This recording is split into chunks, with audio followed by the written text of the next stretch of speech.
What's up, everybody? Well, I got another gameplay video for you guys today, this time on the TV PC, and we're gonna try out that Metro Exodus PC Enhanced Edition, and in fact, finish it on up. Now, so far, this game has only really worked well on the secondary computer if you leave it maxed out, otherwise it has problems and crashes and does goofy shit, and other than that, it's only ran good on the NVIDIA PCs, and the small form factor one still needed DLSS's help to hit 60 plus, and it wasn't really 4K anymore. I don't know what quality is. I think it's like in between 1440. Maybe it is just 1440. Not sure. I always thought balance was 1440 though, but I'd have to look that up because it's completely different than the FSRs and the Intel XESS, you know? So let's see how this wildcard does. Well, alright. We're gonna do what we did on the main PC. Unfortunately, I don't think I could get sound to work. I tried a few times, but it didn't seem to want to work any of the other times I tried. But hey, maybe I got lucky and everything besides this screen has sound, but I think it's something to do with Dolby Atmos. This thing even had Dolby Atmos as an option, so of course I turned it on. I probably shouldn't have. That's probably our whole problem with the sound, but it is what it is. To the game. Well, here we are in the game. We're going to try out just straight up native first, just like we did on the main PC. And if I remember correctly, this is one of those games that wasn't a huge difference, but I feel like the main PC won in smoothness just a little bit. This one had a few more tiny itty bitty little stutters. Nothing game breaking or anything like that. But I remember we had a big old stutter coming down here. I think this one has one in the same spot. I could be wrong, but I could have sworn it did. Yep, same spot. Pretty much the exact same size stutter, too. That happened on lots of computers. I don't think it did as much on the 9700X, though. I think that one handled that one the best, but it still had a tiny stutter. But I would say it was probably about half as big. Anyway, though, we'll go down in the hole and see what kind of FPS you're going to be dealing with most of the time.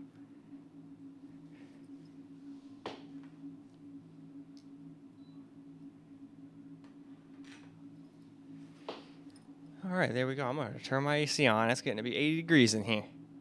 But it's like 30 degrees outside.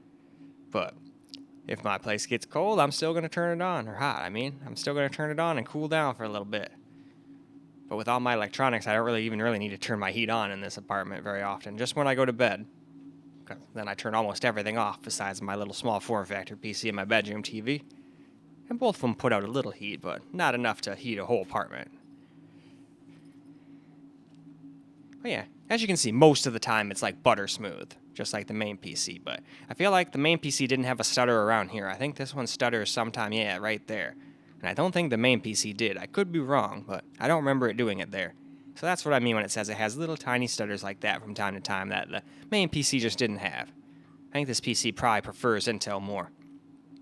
Or just maybe an AMD CPU with a little bit more single core or something. Because that's where this thing falls flat on its face. It doesn't have the highest single core. In fact, I think its single core is only a little higher than my laptop's single core. And that's, slapped on a laptop and held back by power limits and heat limits and this, that, and the other thing. Versus this thing that's hooked up to a 360mm radiator and all that, and it's got all the power it can want.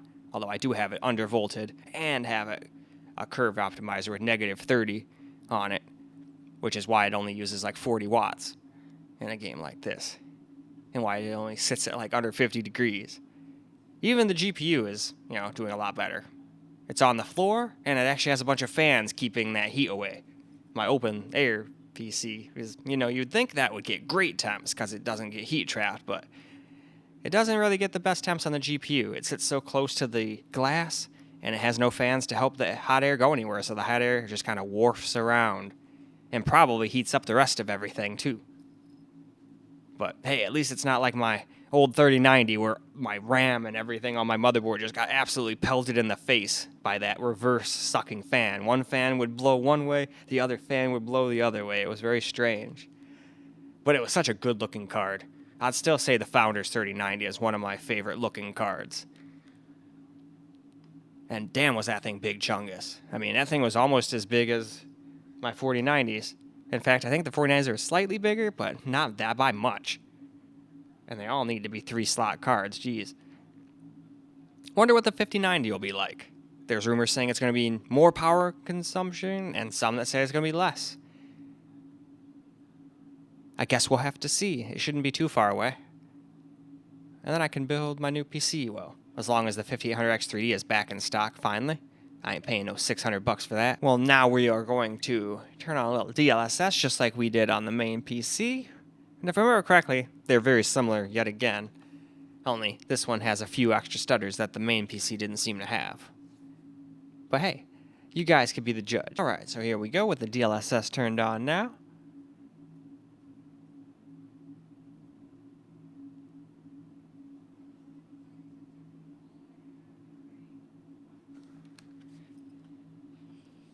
I think it still has that same stutter when we're coming down out of the sky, though, if I recall. I don't think the DLSS helps with that at all. I think it just has something to do with the way the game is. But maybe I'm wrong. Let's wait and see. Nope. Same spot, same amount.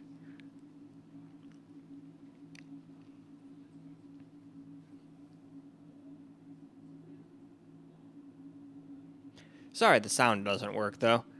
A lot of the times it has issues. Shadowplay, I don't think, likes my Dolby Atmos system, because it's the only one that really seems to have sound issues, as far as Shadowplay goes. A lot of the times I'll try to get Steam Deck or Ally videos, although that hasn't done it to me in a while. It'll just not have sound either. And the lame part is it'll show me having sound being recorded. So I can't even use the little flashing yellow things as like, oh yeah, it's working. Because no, not necessarily.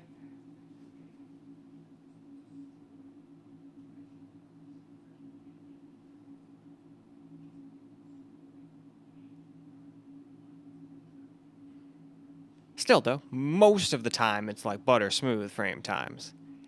But every once in a while you'll get a little stutter. But it is what it is. Turn the light on, there we go. But yeah, more than playable. Although I would want to play this keyboard and mouse, not with a controller, but hey, some people like these games more with a controller, so it's good that it's got options. And this is not some like remapped stuff. It's got its own built-in like controller stuff. You can usually tell by if it actually has like press X and whatnot. If I do like revamp controllers where I'm trying to make it mimic keyboard and mouse, it'll still say like press X. And I'll just have to figure out, okay, well what X is X? Is X X? Is it freaking B? Is it A? Maybe Y. Who knows? Guess we'll find out. Sorry, Misty. I woke her up with the chair. It made those crackly noises. You can go get some treats. Nothing wrong with that. Just as long as you don't eat so much of them that you get chubby. But I play with her quite a bit and don't let her eat too awful much, so I don't think she'll get fat. She might look fat in the camera, but that's all her fur. And then her, what I think they call it, their primordial sac. Anytime a cat gets fixed when they're a female, they get a sac. It looks kind of like an udder. I figured she got that done so early, it wouldn't happen, but no, guess it still does when they get older. So that also makes them look kind of chunker. But she's not chunky. She's totally in the normal realm for her weight. At least that's what the vet said last time we took her. Since she's got that Norwegian forest cat in her, she gets a little bit bigger and heavier than a normal cat. Like Murphy was tiny compared to her. She's almost as big as Taz, and he was a pretty big male cat. He was about like 17, 18 pounds. She's at like 16 and a half. Which is right in the female's range. The males can be upwards of 25 pounds, though. Isn't that crazy? If they're a purebred, probably. I doubt a mix would probably get quite that big, but you never know. I mean, I wouldn't have thought she was going to get this big, and here we are. And no, I don't mean fat. She keeps looking at me whenever I say big. Anyway, though, let's go move on now. All right, let's get ourselves a little camera recorder gameplay now. Sometimes when it's recording, screen recording, it adds stutters. So let's see if it has those same stutters without recording. Probably, but I'm just curious. And besides, we always get camera recorded gameplay.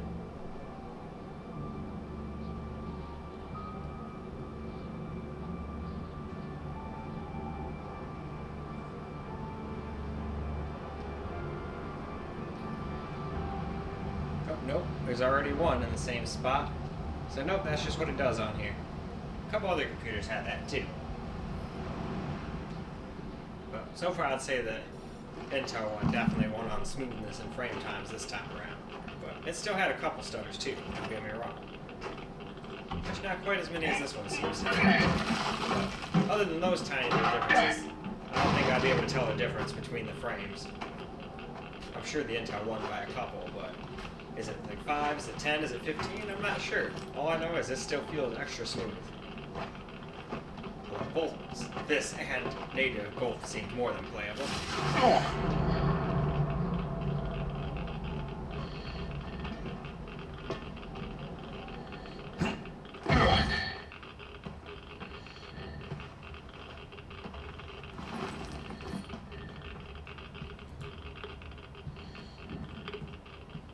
So much Geiger counter.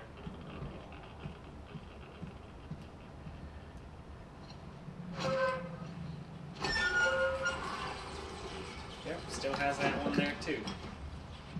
That's just what it wants to do.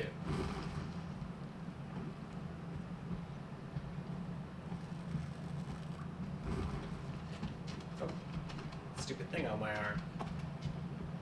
That'd creep the hell out of me. I'd figure out a way to make a flamethrower. I wouldn't want to have to stick this thing into the damn thing. No way. But I guess in this kind of world, you can't be a bitch. You kind of gotta make do with whatever is whatever, you know?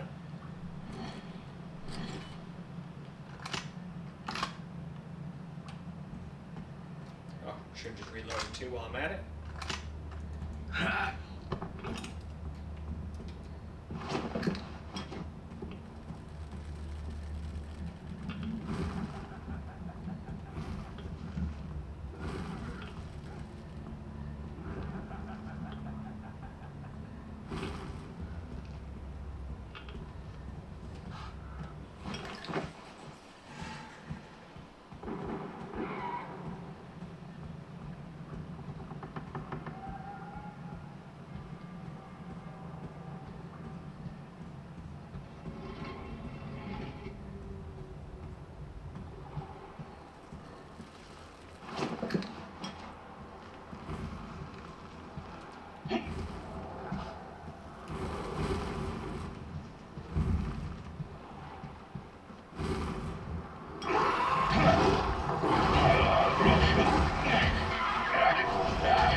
We'll get you out. Whoa, it's Artyom. Artyom? Artyom, what the hell?